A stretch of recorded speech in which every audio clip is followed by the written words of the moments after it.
el marcaje. La opsonización se conoce como marcaje. Como les mencionaba, es como una señalización especial que permite la identificación rápida, fácil y oportuna de los microorganismos extraños a nuestro organismo, ¿ya? Las proteínas del complemento están en forma inactiva en el plasma, van saliendo de forma inactiva, ¿ya? Y se enumeran del número C1, complemento C1, hasta el complemento C9. ¿Listo? El paso más importante, el paso más importante, constituye la activación del complemento C3 para que éste se convierta en el complejo C3 convertasa. Como vamos a ver a continuación, cada una de las proteínas del complemento tiene actividad enzimática. Uno activa al siguiente y así al siguiente.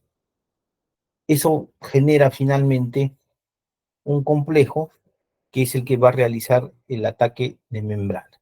¿Ya? Vamos a ver. Hay tres vías que activan el complemento. Como les decía, el más importante es la activación del tercer componente o el complemento C3 o el complejo C3 convertasa. ¿Listo? Este es el principal. Para llegar a este punto existen tres vías: la vía alternativa, la vía clásica y la vía de las lectinas. En la vía alternativa, generalmente el microorganismo es el que va a desencadenar su activación. En la vía clásica, generalmente es la participación de un anticuerpo que se va a fijar al complemento C1, ¿ya?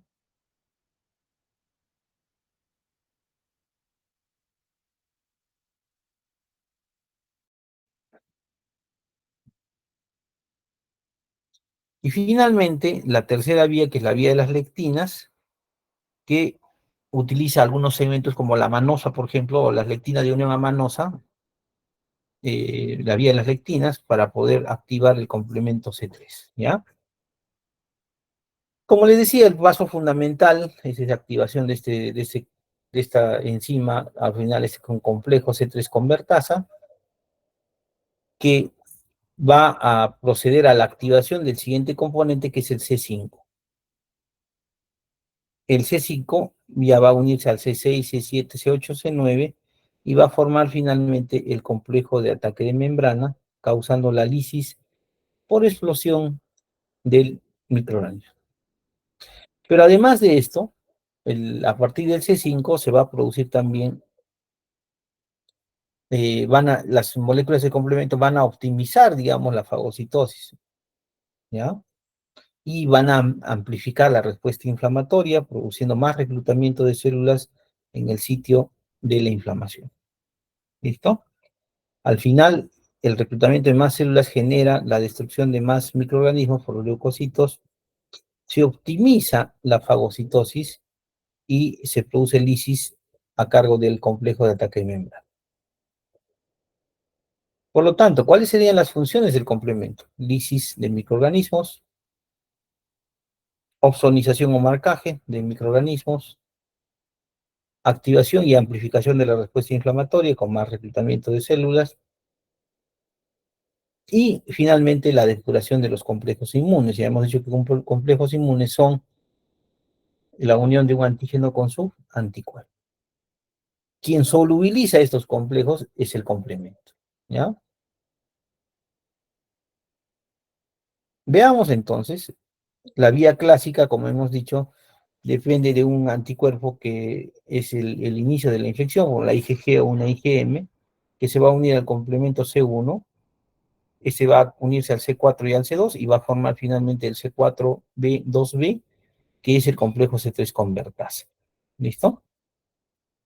En el caso de las lectinas, la lectina de unión amanosa, esa lectina es la que se va a unir al complemento C1 y va a activar finalmente al complejo C3 convertasa.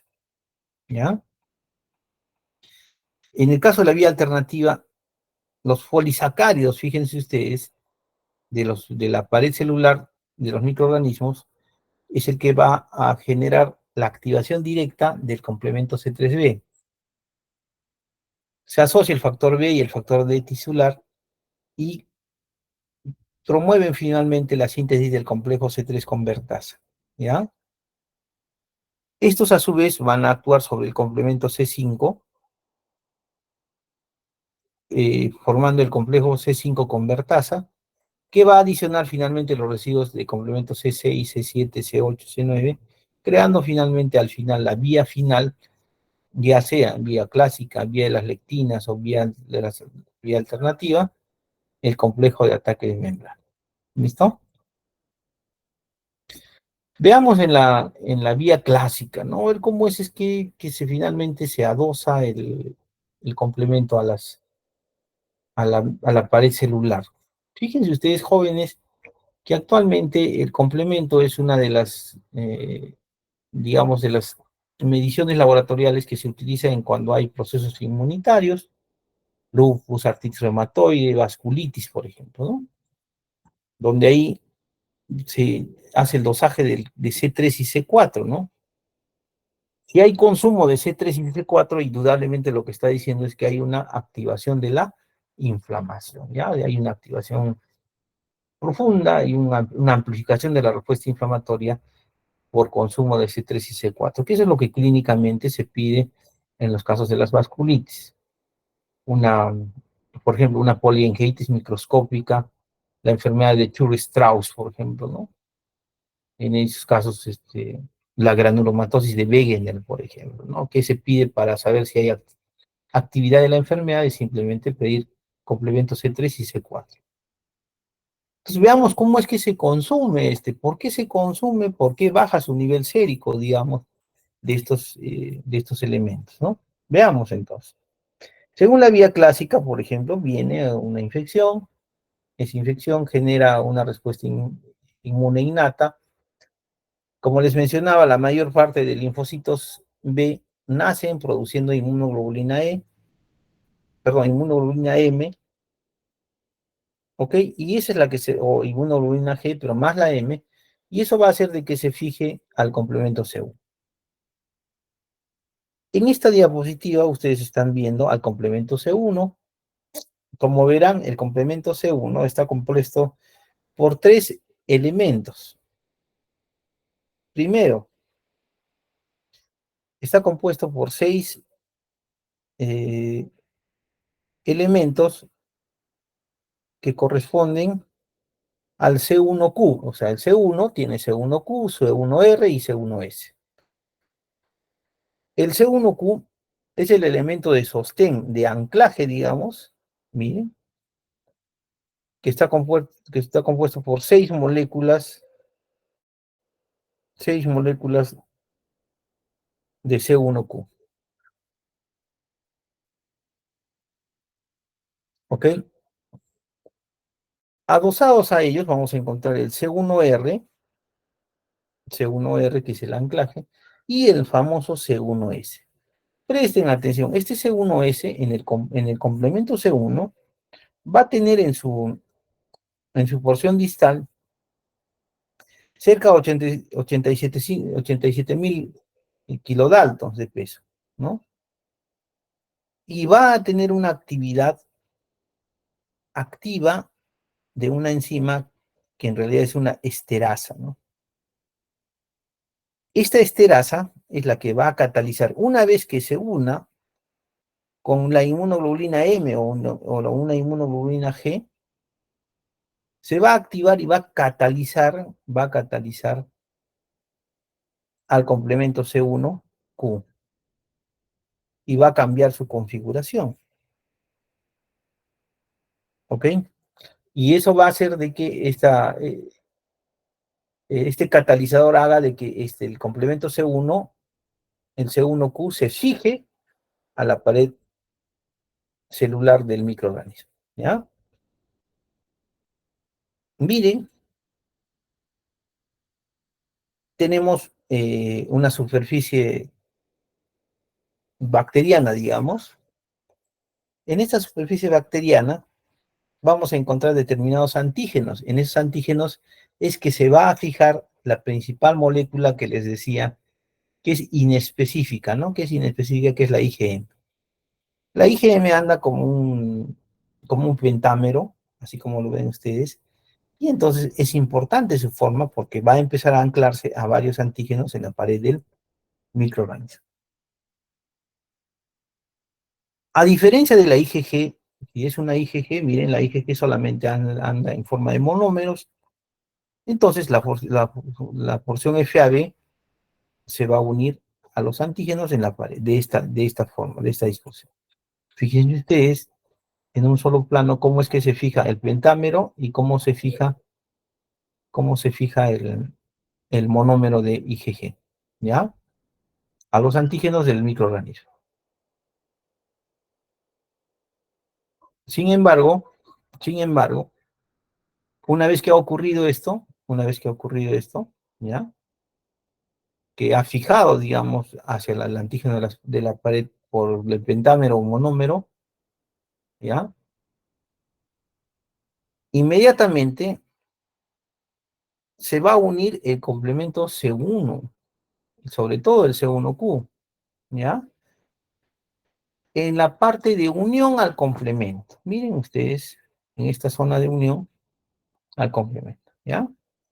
Ahí se va a producir el anclaje, va a producirse la activación catalítica de la esterasa del C1S y se va a llegar a unir a la unión de la porción FC y de la porción FAB de la IgM o de la IG, ¿ya?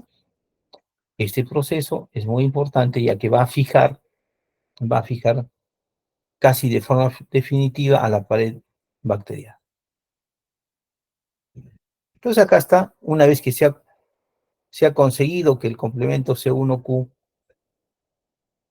se fije finalmente de forma catalítica al complemento C1, después de ello, por la actividad de la esterasa, va a jalar ¿a quién? Al complemento C2. ¿Ya? Miren, una vez que ya se unió acá, va a jalar al complemento C2 y va a jalar al complemento C4. Y como tiene actividad catalítica, va a catalizar el C4 en C4A y en C4B. El C4B es el que se va a unir al C2. Y una vez que se une, va a catalizar al C2 en C2A y C2B. Entonces, en este momento, en la membrana o en la pared celular, nosotros tenemos simplemente C1, C1Q, C4B y C2A. Estas moléculas C4B y C2A se conoce como el complejo C3 convertasa, ¿ya? Entonces, no se olviden que el complejo C3 convertasa es el C4B y el C2A, producto de la catálisis que hace C1Q sobre C4 y sobre C2. Muy bien. Cuando ya tenemos el complejo C3 convertasa, inmediatamente lo que va a producir es la catálisis del C3. El C3 se va a convertir en C3B y en C3A. El C3B se va a quedar pegado al complejo, formando el complejo C5 convertasa. C4B, el C2A y C3B es el complejo C5 convertasa. ¿Qué va a pasar con el C3A? El C3A es el que va a producir la opsonización y el reclutamiento de más células inmunitarias. Entonces acá si ya vemos nosotros, si hay esta actividad catalítica, si hay inflamación, solamente si hay inflamación, entonces lo primero que se va a ir consumiendo ya es el C3. Entonces, cuando hay bajos niveles de C3, quiere decir que esta acción molecular se está cumpliendo en la pared de los microorganismos. Luego, el complemento C5 convertasa va a actuar sobre el C5 y va a catalizar C5B y C5A. El C5A también es una anafilotoxina o va va a producir mayor quimiotaxis, y en cambio el C5b va a quedar como un ancla de fijación al complejo, donde posteriormente se va a unir el C6 y el C7 formando como una especie de una paleta, donde se van a unir finalmente después el C8, cataliza la unión del C8, y aparecen aproximadamente entre 12 y 15 proteínas o moléculas del complemento C9 que van a crear un poro alrededor de la pared del microorganismo. Este complejo se conoce como el complejo MAC o complejo de ataque de membrana. Gracias a este proceso, fíjense ustedes, del citoplasma, del exterior van a ingresar hacia el citoplasma de la bacteria gran cantidad de eh, agua y algunos solutos. Y lo que va a hacer es de que la célula se hinche y finalmente termine en lisis o explosión celular. ¿Listo? Así sucede de esta manera. Por lo tanto, los fenómenos vasculares, porque también no solamente es el complejo de ataque de membrana, sino los fenómenos vasculares, se deben fundamentalmente al C3A y al C5A, que son las llamadas anafilotoxinas, además del C4A. ¿Ya? C5A es un potente agente quimiotático, o sea, va a jalar más células hacia el sitio de la inflamación. ¿Ya? Generalmente más para neutrófilos, monocitos y eosinófilos. Y facilita la adhesión de leucocitos al endotelio produciendo la diapedesis. El C3b actúa como opsoninas. C3 y C5 pueden ser activados por diferentes enzimas presentes en el exudado inflamatorio, entre ellas la plasmina y enzimas lisosomales de los neutrófilos. ¿Listo? Si esto también sucediera esto, fíjense ustedes, escucha, la respuesta inflamatoria quedaría pues perenne, ¿no? Pero sin embargo, también existen proteínas regulatorias que tienen la función de inhibir al complemento activado, ¿no? Estos son los que van a controlar las acciones, obviamente, del sistema de complemento, ¿ya? ¿Alguna pregunta hasta aquí?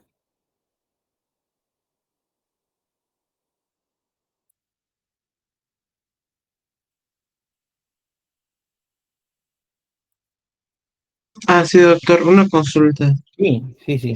¿Por qué era cuando, se- por qué se reducía el nivel de del complemento 3 cuando había inflamación? Porque Esa se está, parte. porque se está consumiendo, cada vez que hay inflamación, se consume, ¿no? Se gasta, digamos, ¿no? Entonces, cuando tú quieres ver si hay actividad de inflamación o de una enfermedad, pides complemento C3, C4 y vas a ver si está bajo. Ah, quiere decir que hay fenómeno inflamatorio, ¿no?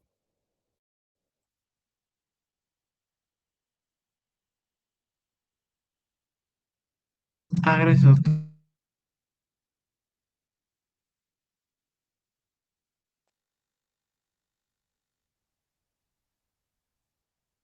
Otra pregunta. Con respecto a la vía clásica, la diferencia entre el IgM y el IgG era la forma, ¿verdad? Porque ambos se van a anclar a los antígenos de los microorganismos, Sí, ¿o no? usualmente es IgM porque como es el primer contacto, ¿no? A no ser que haya tenido ya un segundo contacto. Cuando es segundo contacto ya es IgG, ¿no?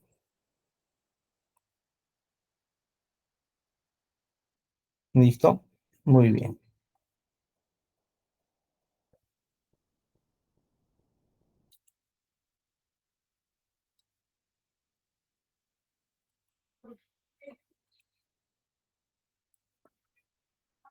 Vamos a hablar ahora, entonces, ¿se ve la ponencia? ¿Se ve el PPT? Sí, doctor. Muy bien. Vamos a ver ahora el complejo principal de histocompatibilidad o complejo mayor de histocompatibilidad. O antiguamente se conocía como el HLA. ¿Listo? ¿Qué cosa es el HLA? Son antígenos leucocitarios humanos, ¿ya? ¿Por qué es tan importante? Vamos a ver. En los años 30, Gorer y Snell habían identificado en sus estudios algunos antígenos en la superficie de algunas células sanguíneas y identificaron además varios genes que eran responsables de la expresión de estos antígenos. Uno de esos grupos de genes son los que se encontraban responsables de el rechazo de trasplantes en distintos individuos, que generalmente eran de la misma especie, pero no eran emparentados. Por esta razón, cuando encontraron que esos genes eran responsables del rechazo de los tejidos, se les conoció como antígenos de histocompatibilidad, ¿no? Pues son compatibles, no son compatibles, ¿no? Actualmente a ese conjunto de genes ligados que los codificaban los llamaron el complejo principal de histocompatibilidad o llamado MHC o complejo mayor de histocompatibilidad. Snell, el año 1980, gana el premio Nobel, fíjense ustedes, 1980, gracias a este descubrimiento de los antígenos del complejo mayor de histocompatibilidad. ¿Qué cosa es el MHC entonces? Es un conjunto de genes que están alineados en una región grande y continua del genoma. Usualmente está ubicado en el brazo corto del cromosoma 6, ¿ya? El brazo corto del cromosoma 6. ¿Listo? En el caso del ratón está en el cromosoma 17, en el humano está en el cromosoma 6. Y esta zona donde está ubicado se conoce como HLA. Se ha encontrado que tiene tres grandes zonas y tres tipos de moléculas. Primero, los genes de clase 1 o MHC tipo 1. En realidad, estos genes dan lugar a unas glucoproteínas de membrana en casi, miren, es responsable de dar las glucoproteínas de membrana en casi todas las células nucleadas, en todas las células somáticas. Y estas moléculas son encargadas de presentar antígenos peptídicos de nuestras propias células, ¿ya?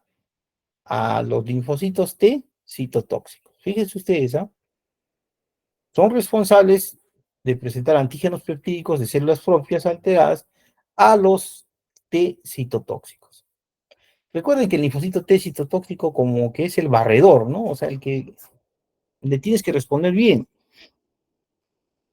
Le tienes que, si te pide la clave, tienes que darle la clave. Si no le das la clave, simplemente te engloba y te destruye, ¿no?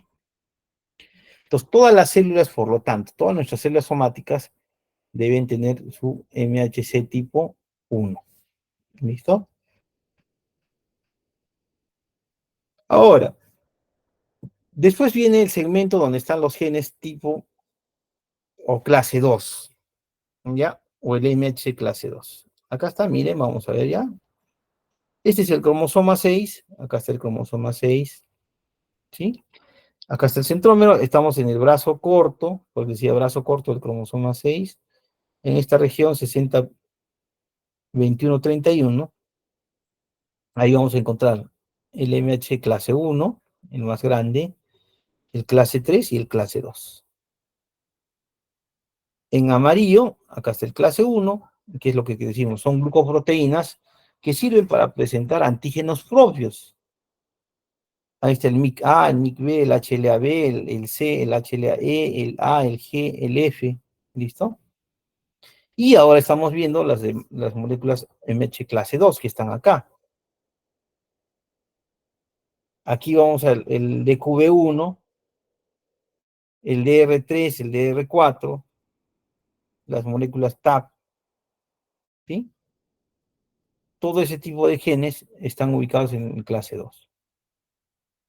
Y en la clase 3 son otro grupo que vamos a ver a continuación. Pero las de clase 2 genera glucoproteínas de membrana, pero solamente en las células presentadoras de antígeno, macrófagos, células dendríticas, linfocitos B. Estas moléculas sirven para presentar antígenos peptídicos extraños a los linfocitos T. O sea, es la forma de cómo se presenta un antígeno extraño. ¿Listo? Y los de clase 3 no tienen casi nada que ver con el sistema inmune, ¿no? Solamente se citan como parte de, ahí están incluso los genes y las proteínas del complemento ahí, y el factor de necrosis tumoral. Por lo tanto, nuestras enzimas, nuestras organelas, nuestras proteínas de membrana, las presentamos a través del MH tipo 1. Y solamente cuando hay inflamación o hay infección, se va a hacer uso de la síntesis de esta molécula MHC tipo 2.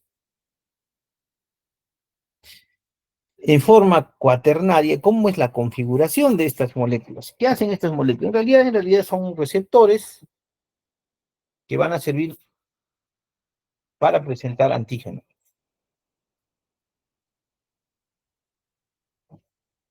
Primero, las moléculas MH clase 1 que van a presentar nuestras propias células y nuestros propios antígenos, está compuesto por 3 subunidades alfa, alfa 1, alfa 2, alfa 3, y por una subunidad beta 2. ¿Listo? Esa es la configuración cuaternaria que tiene el molécula MHC clase 1. En cambio, la molécula MHC2, que solamente se sintetiza cuando hay infección o inflamación, está compuesta por 2 subunidades alfa, alfa 1, alfa 2, y 2 subunidades beta, beta 1 y beta 2. ¿Listo? Esa es la forma de cómo se conoce y cómo se expresa y cómo se sintetizan las moléculas MHC.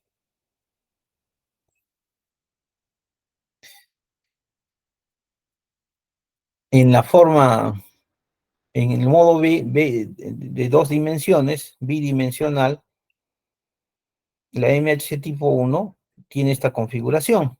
Acá está alfa 1, alfa 2, alfa 3 y beta 2. ¿Ok?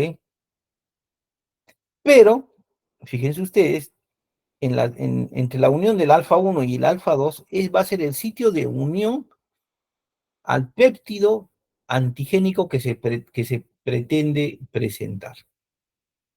Si ustedes se dan cuenta, miren, esta es una secuencia como de una cuadrícula donde determinados aminoácidos tienen que necesariamente ser presentados para que sea reconocido como tal. ¿Ya? En cambio, en la MH tipo 2 tenemos el alfa 1, alfa 2 y beta 1 y beta 2. Miren, generalmente la subunidad beta 1 es la responsable de la presentación. Solamente la beta 1 es la responsable de la presentación del antígeno extraño en este caso. Estos son propios y este es extraño. ¿Ya? Hay otros no clásicos o no clasificados, estructuralmente son homólogos a la clase 1, pueden asociarse a la beta 2 microglobulina, tienen una distribución tisular restringida, su polimorfismo es restringido, como el HLA-E, el F, el G, ¿no? También se denominan genes clase 1 like, no MHC, como el CD1 también, ¿no? También tenemos el otro grupo del HLA-G, que es expresado solamente, el G solamente es generado en el momento del embarazo, cuando se produce el trofoblasto. Este antígeno va a causar tolerancia inmunológica, porque va a proteger al feto de la reacción inflamatoria de la madre, porque a veces la madre lo rechaza y puede generar aborto. Entonces, de eso depende este antígeno HLA-G. Tiene un repertorio limitado de péptidos, va a interactuar con estas proteínas LIR1 y el LIR2, que son receptores inhibitores de leucocitos, ¿ya? Y se sabe que grandes niveles de HLA-G pueden producirse en los casos de tumores, como el melanoma, el cáncer de mama y el cáncer de ovario, ¿no? La idea es que se supone que cuando se presenta causa disminución de la inmunovigilancia, claro, o sea, genera cierto grado de tolerancia inmunológica en la gestación, pero es deleterio en el caso de una neoplasia diferente, ¿no? ¿ya? Entonces, esa es la situación. Además de esto, existe otro HLA-E, que este HLA es responsable, digamos, de la actividad de las NK. Estas HLA van a inhibir la lisis de las NK, ¿no? Van a crear cierto grado de tolerancia también, ¿no? Eso es lo difícil, ¿no? Dentro de otros HLA tenemos el HLA-MICA, que tiene un rol en la actividad lítica también de tumores por las NK, ¿no? También son genes que tienen que ver con la actividad de las natural killers, ¿ya? Otros también no clasificados o no clásicos, tenemos estos genes LMP2 eh, que vienen de su nombre de proteasas multifuncionales extensas o largas, ¿no? Que son el LMP2 y el LMP7. Las proteínas que son TAP1 y TAP2 son los péptidos de transporte al retículo endoplásmico, o llamadas también eh, antígenos o procesamiento de antígenos asociado con los transportadores, ¿no? La LI, que es la cadena invariante, y estos complejos de MADMB que van a disociar el MHC en forma diferente. ¿Cómo es que se genera finalmente la transcripción y obviamente la generación del MH tipo 1 del MH tipo 2? Es dependiendo de cómo aquí, por ejemplo, los genes, en el caso, este es el HLA tipo 1 para antígenos propios, hemos dicho que tiene alfa 1, alfa 2 y alfa 3, y la subunidad beta es la constante, ¿no? En cambio, acá en la tipo 2 necesitamos la alfa 1 y la alfa 2, ¿no? Las constantes son beta 1 y beta 2, ¿ya? En el gen B acá tenemos el beta 1 y el beta 2 que nos ayuda a configurar finalmente el complejo MHC tipo 2, ¿ya? Dentro de su estructura molecular, esta es la disposición. Recuerden, la parte superior es el dominio de unión al péptido o al antígeno, y esta es la que se va a unir, como ustedes están viendo acá en azul oscuro, esos 4 aminoácidos van a unirse al receptor de la célula T. TCR es receptor de la célula T. ¿A qué me refiero? Acá. Este es un linfocito T. Ese linfocito T tiene un receptor, que es el receptor de célula T. También tiene su unidad alfa 1, alfa 2, beta 1, beta 2. Este receptor de célula T se va a unir a la molécula MHC tipo 1. Acá está alfa 1, alfa 2, alfa 3 y beta 2. En el medio va a estar el antígeno propio que va a ser presentado a este receptor. Si hay coherencia, si hay estabilidad y hay reconocimiento del antígeno como propio, no va a haber ningún tipo de activación de la célula T. En cambio, si este es reconocido como extraño, la célula T va a activarse y va a destruir o va a activar más a esta célula presentadora de antígeno. ¿Ya? Esa es la verdadera función. El sitio de unión que se une al receptor de célula T es lo que estamos viendo ahora en la diapositiva. Acá está. Acá. ¿Ok? También, alfa 3, está alfa 1, alfa 2, alfa 3. Alfa 3, esta subunidad alfa 3, es el sitio de unión para el linfocito TCD8, o sea, para el linfocito T citotóxico, ¿ya? Citotóxico. En la molécula MHC tipo 2, igual vamos a tener los sitios de unión al receptor de la célula T. Acá está el péptido antigénico.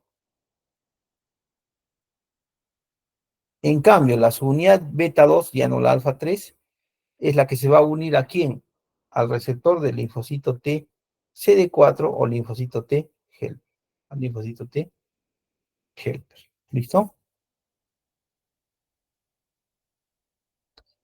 Pero fíjense ustedes lo complejo que sucede para poder presentar algo que es propio de algo que es extraño, ¿no? Algo propio tiene una secuencia específica de aminoácidos, por ejemplo, ¿no? Pero cuando es diferente, ¿ya? Cuando es diferente, inmediatamente no va a ser presentado. ¿Eso cómo se llama? Especificidad del antígeno. Por ejemplo, en ese sitio de unión de la molécula, el antígeno necesariamente tiene que encajar en tres sitios fundamentales, en la posición 2, en la posición P6 y en la posición P9.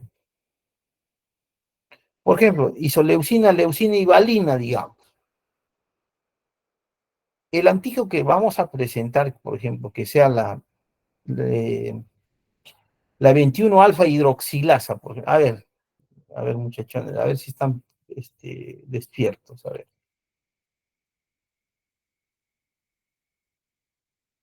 Nayeli Anabel.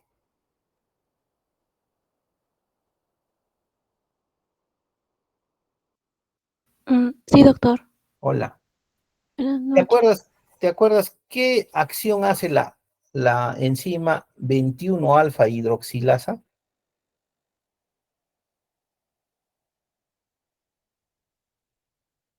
No recuerdo muy bien, doctor. A ver. ¿Alguien del salón se acuerda?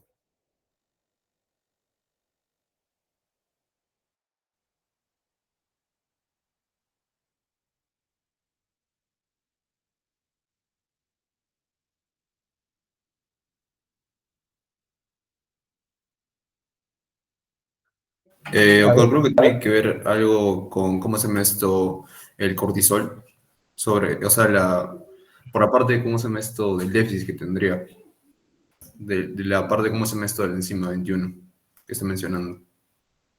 No sé si es lo correcto.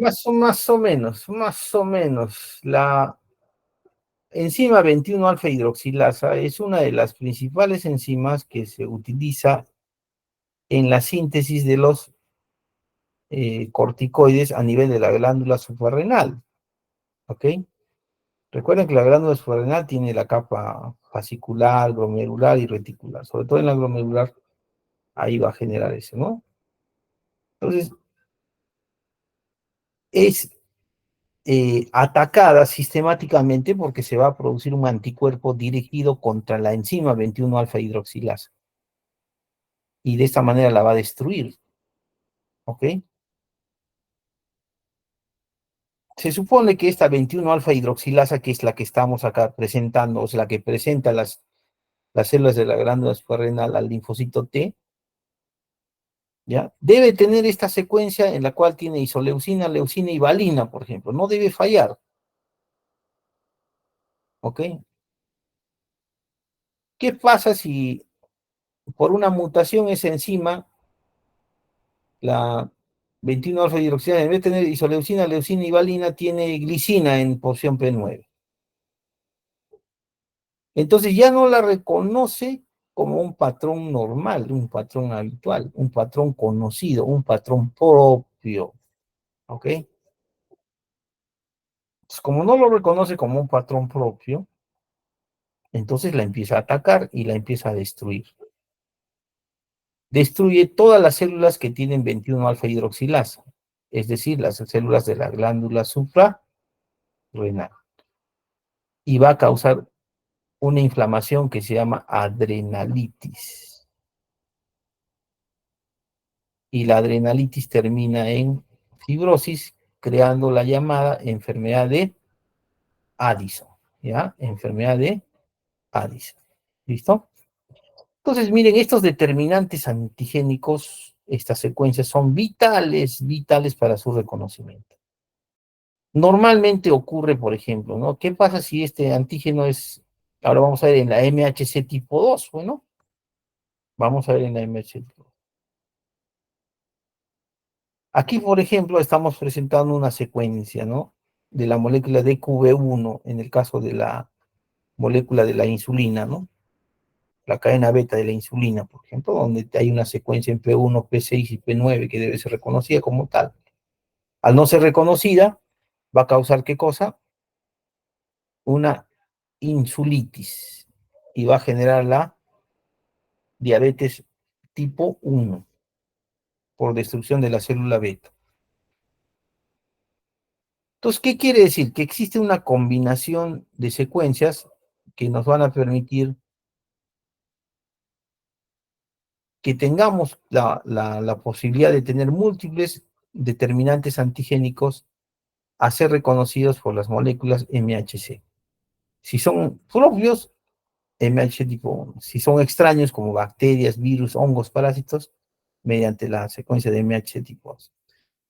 ¿Qué determina que reconozcan o uno o el otro? Los famosos HLAs. ¿Ven? En el caso de la molécula MHC tipo 2, hay la variedad de combinaciones que se puede presentar para esas posiciones. La posición P2, P6 y la P9 son vitales para su reconocimiento.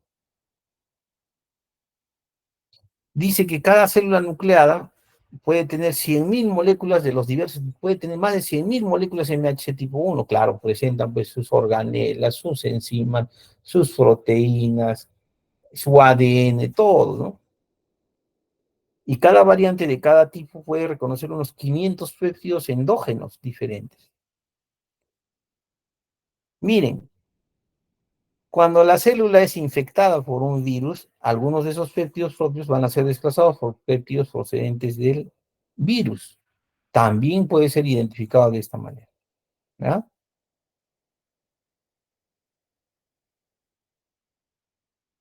Muy bien. Entonces, fíjense ustedes, ese detalle no se olviden cuando hagamos activación y presentación del antígeno. ¿Ya? Finalmente, vamos a ver ahora el procesamiento. ¿Cómo es que esas moléculas MHC salen a la membrana, ¿no? A la membrana de todas las células somáticas y cómo en las células presentadoras de antígeno se producen las MHC tipo 2. Por ejemplo, una vez que un virus infecta una célula, lo que ha hecho, por ejemplo, el virus COVID, ingresa por el receptor. ¿Qué receptor era?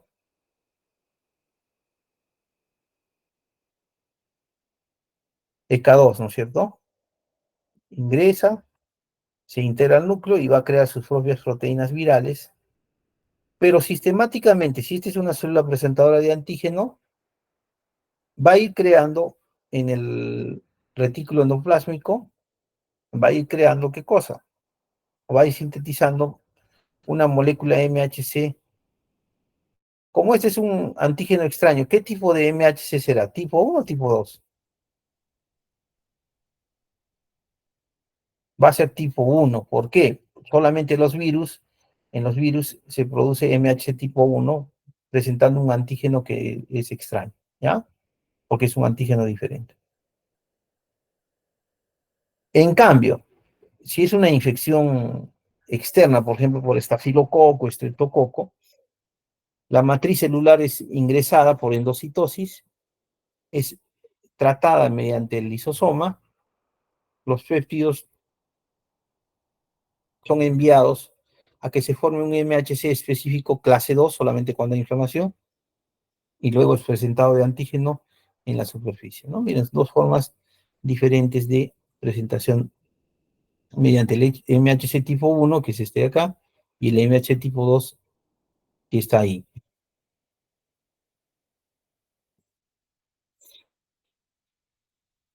Algunas características, vamos a ver, que el sitio de unión al receptor de célula T, en el caso del MHC es por la subunidad alfa 3, en la MHC tipo 2 es por el dominio beta 2. Los tamaños de los péptidos son por ahí un poco más grandes del MHC tipo 2. La distribución de los tejidos, ya hemos dicho, ¿no? En todas las células nucleares de MHC tipo 1, solamente células presentadoras de antígenos, células dendríticas, macrófagos y linfocitos B, MHC tipo 2. ¿Ya? La función acá presenta antígenos propios intracelulares al linfocito TCD8, se relaciona con rechazo al trasplante. Y el MH tipo 2 es la presentación de antígenos extracelulares al linfocito T CD4 y tiene que ver con la inmunidad de tipo humoral y celular. Posiciones de anclaje, miren, siempre P2 y P9 o P8, ¿no? En cambio, en la de tipo 2 tiene que ser P1, P4, P6 y P9. ¿Ya? La idea es que el reconocimiento se haga mediante esta unión entre el receptor de la célula T, el MHC tipo 2 y el antígeno.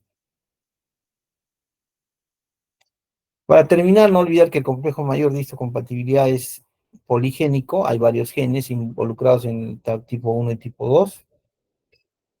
Es polimórfico porque su variación es mayor del 1% en un locus en una población de individuos. Por ejemplo, mire el número de polimorfismos que se puede encontrar en la molécula MH tipo 1, 748, la forma B, y la de clase 2, fíjense ustedes, la forma DR es el mayor porcentaje. Miren cómo progresivamente se ha ido identificando el número de antígenos. Los clase 1 se mantienen, pero los alelos de la clase 1, miren cómo empieza a variar los determinantes de los antígenos propios, ¿no? La clasificación serológica, los antígenos son designados con números y pueden existir subtipos de antígenos, ¿ya? Hay el A19, A29, A30, A32, B15, B62, o DR17, 18, ¿no? Por ejemplo, si yo tengo un antígeno HLA A23, entre paréntesis 9, significa que hay 23 subtipos de ese antígeno A. O sea, hay A21, A22, A19, A15, ¿no? Y hay 9 antígenos de ese tipo. La clasificación o designación de los alelos, por ejemplo, si es A asterisco 0101 a 0202, significa que la especificidad es de un antígeno a 1. De 0201 al 213 a 2. Del 301 al 302 a 3. Del 2301 a 239, ¿no? Y así sucesivamente se pueden encontrar múltiples alelos y su especificidad antigénica. De aquí igual el DR52 puede tener esa cantidad de alelos con su especificidad serológica. Esto va a depender por qué tanta variabilidad en estos antígenos de histocompatibilidad. Porque recuerden que todo tiene que ver con las leyes de Mendel, cuando se utiliza el intercambio de genes A1B5, por ejemplo, con un A2B8, las posibilidades son estas: A1B5, DR8, A9B12, DR2, que es lo que hemos visto en genética, cuando se intercambian las posibilidades de expresión de los genes, ¿no? Miren la cantidad. Como conclusión, 25% son solamente idénticos, es decir, usted y su hermano tendrían solamente 25% de similitud en antígenos. 50% van a ser semi-idénticos y 25% no van a tener ningún tipo de genes similares entre dos hermanos, ¿ya? Por eso es que no existen, mejor dicho, en el mundo dos sujetos con con los mismos antígenos. ¿Hay enfermedades que se asocian al complejo mayor de histocompatibilidad? Sí, eso se llama la predisposición genética o susceptibilidad del HLA. Se ha visto, por ejemplo, que los que son portadores del antígeno HLA-B51 son más susceptibles de presentar la enfermedad de BZ. HLA-B27, la espondilitis anquilosante. El HLDR3, la diabetes mellitus insulino dependiente, igual que la HDR4 y el DQ8. Artritis reumatoide con DR4. La dermatitis herpetiforme DR3. El pénfigo vulgar DR4.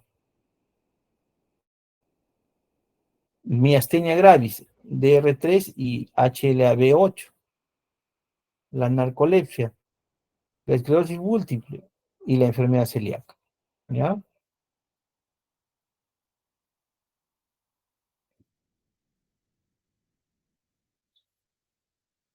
Se plantea que las moléculas HLA sirven como receptores para diferentes patógenos. Las semejanzas accidentales entre los antígenos del patógeno y las moléculas HLA u otras del hospedero pueden ser similares, considerándose como este mecanismo como el mimetismo molecular. Mimetismo es imitar, ¿no? Como imitar. Es posible que algunos locus vecinos al gen sean los responsables de la enfermedad. También se ha visto que cada molécula HLA puede tener muchos determinantes antígenos diferentes que acabamos de ver por la posibilidad del entrecruzamiento, ¿no? Y la pérdida de la similitud. ¿Qué cosas son los CREGs? Los CREGs son un grupo de antígenos que pueden compartir uno o más epítopes inmunogénicos. Es decir, pueden tener cierta similitud en su secuencia de aminoácidos o de su conformación molecular. Pero es importante que la molécula HLA sea fundamental en la presentación del antígeno, sobre todo de ese antígeno T dependiente, ¿no? Gracias a esto puede generar respuesta inflamatoria por linfocitos T o generar una respuesta inflamatoria por linfocitos B a través de anticuerpos, ¿ya? A través de anticuerpos.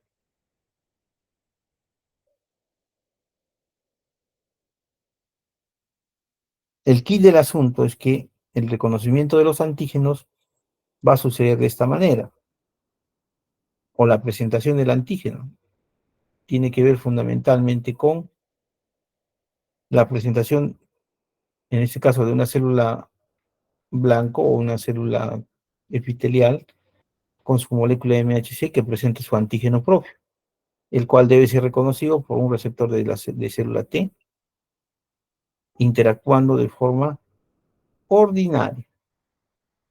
¿Listo? Pero que genera finalmente, mejor dicho, no debe generar ningún tipo de alteración ni activación de esta célula T. ¿Ok?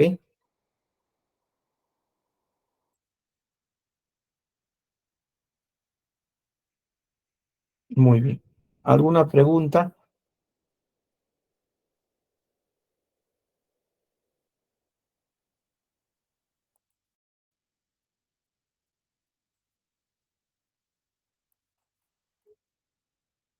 Ninguna, doctor.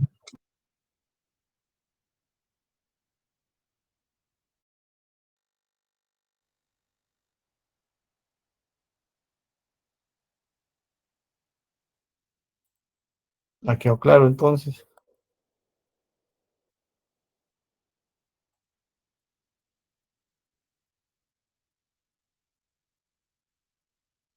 Bueno, doctor, acabo de revisar mis puntos y tengo una duda. Cuando usted mencionó del MHC1 y el MHC2, cuando mencionó sus partes constantes, eso no me quedó de todo claro. ¿Cómo? Cuando mencionó esas partes constantes, por ejemplo, en MHC2 mencionó que constante era B1 y B2, pero en MHC1, ¿cuál era? No, esas son sus unidades, pues. Ya hemos dicho que la del MH tipo 1 tiene subunidades alfa 1, alfa 2 y alfa 3, y tiene la beta 2. En cambio, la MH tipo 2 tiene alfa 1, alfa 2 y tiene beta 1 y beta 2.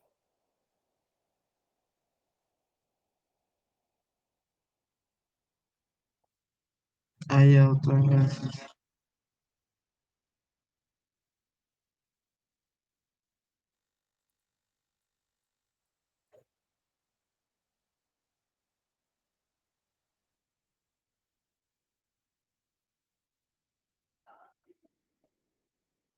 En un minuto continuamos.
Muy bien. ¿Se ve la ponencia? Sí, doctor. Doctor. Perfecto. Vamos a ver ahora, vamos a avanzar un poco de esto, que corresponde a la presentación, al procesamiento y a la presentación de antígenos, ¿ya? ¿Cómo es posible que nuestro organismo pueda procesar pequeñas partículas que nos hagan distinguir o nos hagan discriminar entre lo propio y lo extraño? Y eso sucede por el procesamiento de los llamados antígenos, ¿ya? Antígenos. ¿Cómo distingue el sistema inmune lo no propio, lo extraño? Lo hace mediante señales. El sistema inmune innato a través lo hace de receptores para estructuras en los patrones moleculares, por ejemplo, ¿no? De asociar patógenos, por ejemplo. Y en el sistema inmune adquirido lo hace a través del receptor de la célula B o el receptor de la célula T. Por lo tanto, ¿qué cosas son los antígenos? Los antígenos son sustancias que cuando ingresan a nuestro organismo, el cual posee un sistema inmune, estas partículas, estas moléculas, estas proteínas, son capaces de provocar una respuesta inmune específica. Ese es un antígeno.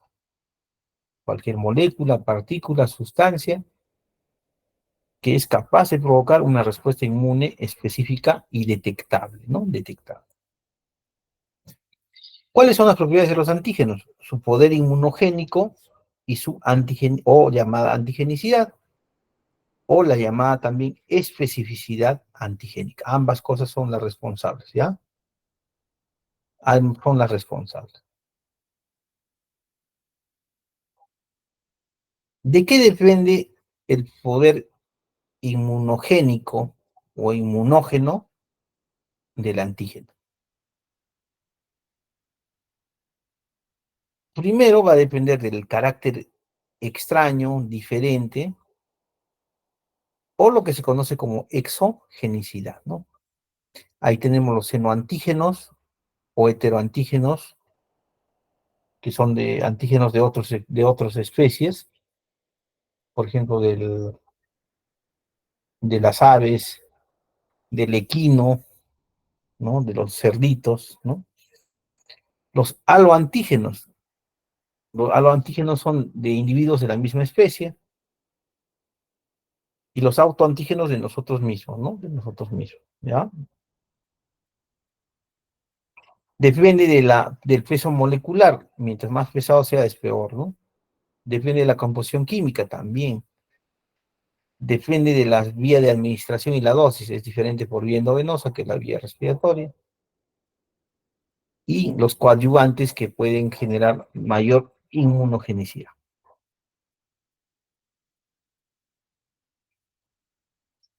Y el segundo factor es la especificidad antigénica. La especificidad antigénica radica en los determinantes antigénicos o epítopes, ¿ya? El determinante antigénico es el que se conoce como epítope. ¿Listo? Epítope.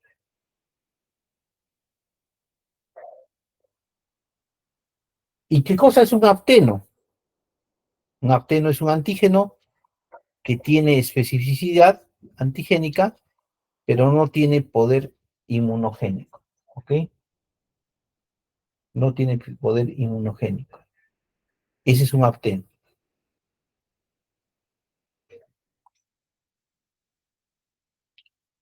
¿Cómo se clasifican los antígenos? Los antígenos pueden clasificarse como timo independientes o timo dependientes. O sea, va a depender que para su presentación sean,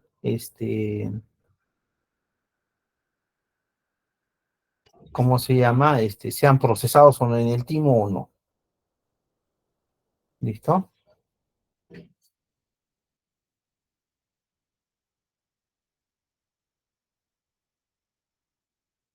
¿Alguna pregunta?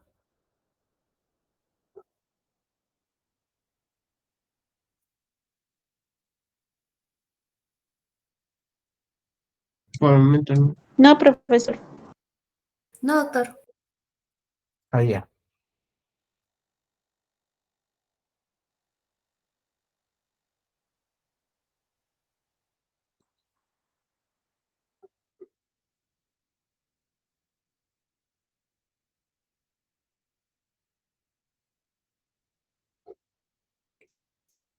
Estos antígenos van a ser clasificados en dos tipos, los timo-independientes y los timo-dependientes. Los timo-independientes son estructuras repetitivas que van a activar, como su nombre lo indica, no necesitan procesamiento en el timo. Activan directamente a los linfocitos B para producir anticuerpos, pero no suelen dejar memoria, ¿ya? Esos son los antígenos. En cambio, los antígenos timo-dependientes necesitan de los linfocitos T helper o colaboradores que van a estimular a los linfocitos B a producir anticuerpos específicos. Estos sí producen memoria inmunológica. Por lo tanto, dependiendo de qué tipo de germen sea, vamos a tener diferentes antígenos, ¿no? Por ejemplo, si es una salmonela tifi, esta sí es timo-dependiente, va a dejar siempre en memoria, igual que la hepatitis B, ¿no? Pero, por ejemplo, en el caso del COVID, teníamos dificultad porque se pensaba de que no dejaban memoria inmunológica. En realidad sí dejan memoria, pero su tiempo de plazo es bastante corto, ¿no? Bastante corto. Y otro tipo de antígenos son los llamados superantígenos, cuya característica fundamental es de que ellos van a producir estimulación policlonal, o sea, muy exagerada, digamos, de la respuesta inmune. Recuerden que tenemos dos sistemas inmunes, el innato y el adaptativo. El innato reconoce a través de los macrófagos y los polimorfos nucleares múltiples antígenos. En cambio, el adaptativo va a reconocer solamente una sustancia por vez, ¿ya? Pero, pero le falta ser variable y flexible, ¿no? Ahora, los linfocitos T y B ven al antígeno, sí, pero lo ven de diferente manera. Es decir, tienen ojos de diferente forma, ¿ya?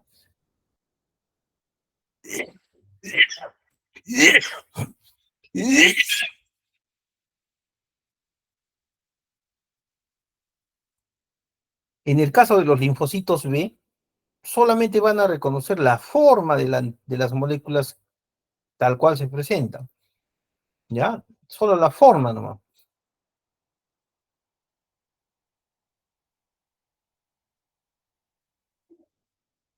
En cambio, los T van a reconocer a las moléculas de forma procesada, solamente reconocen moléculas procesadas, ¿no?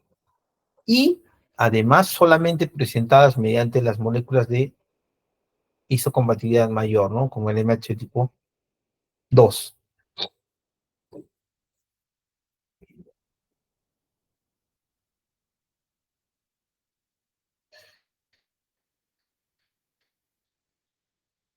Es decir, el linfocito B actúa directamente, lo ataca, en cambio el linfocito T tiene que tener un amplificador, un presentador de antígeno, un procesador de antígeno para que recién se active. Por lo tanto, los linfocitos T solamente reconocen antígenos procesados. En cambio, los linfocitos B pueden reconocer, por ejemplo, de este antígeno global, una parte es procesada y es reconocida por el linfocito T. En cambio, los linfocitos B reconocen antígenos de la forma como son nativos, ¿no? Ahora, esta es más inespecífica, en cambio, esta es más específica. Esta puede llevar a errores, en cambio, esta es más sensible, ¿no? La parte, del antígeno reconocida por cada linfocito es lo que se conoce como el epítope. Los antígenos contienen epítopes reconocidos tanto por linfocitos B y como por linfocitos T. ¿Listo? Un minutito, por favor.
Doménica. Aló, Doménica. Ya, un favor, creo que ya me sentí un poquito agitado, creo que aquí nos quedamos un poquito, ¿ya? Ya, doctor. Guardo la diapositiva en la que nos quedamos, ¿no? Sí, sí, sí, ya me fijé dónde estamos, ¿ya? Pero guárdala. Ok, Continuamos doctor. el próximo miércoles, ¿ya? Igual virtual, ¿no? Sí, igual va a ser virtual, próximo miércoles. De ahí a la siguiente ya normal, ¿ya? Ya. Listo, gracias. Hasta el próximo miércoles. Hasta luego, doctor.